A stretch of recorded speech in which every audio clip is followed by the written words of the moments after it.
তুমি এমন একটা ব্যক্তি যে কয় আইলো তার পিছেই যাও, গেলে পরে তোমার ক্ষতি হয়, লাভ হয় না। কথাটা ঠিক না বে ঠিক? ঠিক। রাগ করলা? না, না। যখন তোমার কাছে টাকা পয়সা থাকে, এখন তোমার আপন বন্ধু বান্ধব, কাছের মা বাবা মা থাকে। যখন তোমার কাছে টাকা পয়সা থাকে না, তোমার আত্মীয় স্বজন কোনো বন্ধু বান্ধব তোমার কাছে থাকে না। কথাটা ঠিক না বে ঠিক? ঠিক। রাগ করলা? না, না। এই কথাগুলো আগে পিছনে কোনদিন বলছিলা?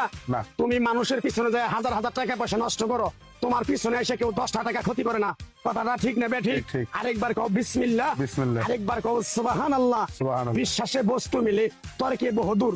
তোমার যে কথাগুলো বলছি সত্য বলছি না মিথ্যা বলছি? সত্য। তুমি এমন একটা ব্যক্তি, মানুষের দুঃখ কষ্ট দেখতে পারো না, তার পাশে যাই দাঁড়াও, তারা এসে তোমার পিছন থেকে ক্ষতি করার জন্য ঘুরে। কথাটা ঠিক না বে ঠিক? ঠিক। রাগ করলা?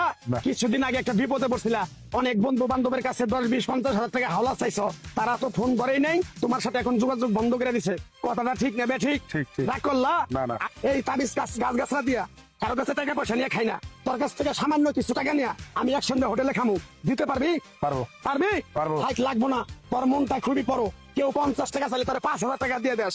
কথাটা কি করছি বুঝতে পারছ? জি। আরেকবার কবি বিসমিল্লাহ। বিসমিল্লাহ। বিসমিল্লাহ বলার সাথে সাথে তুই আমারে 500 টাকা দিবি, তোর এক টুকরা গাছ দিয়ে যাবো। এই গাছটা তুই নিয়ম কারণ মাইনা ব্যবহার করবি, আল্লাহ তোরে মুক্তি করবো। কথাটা কি বেশি বুঝতে পারছ? জি। আরেক তোমার বিসমিল্লাহ। বিসমিল্লাহ। তোরে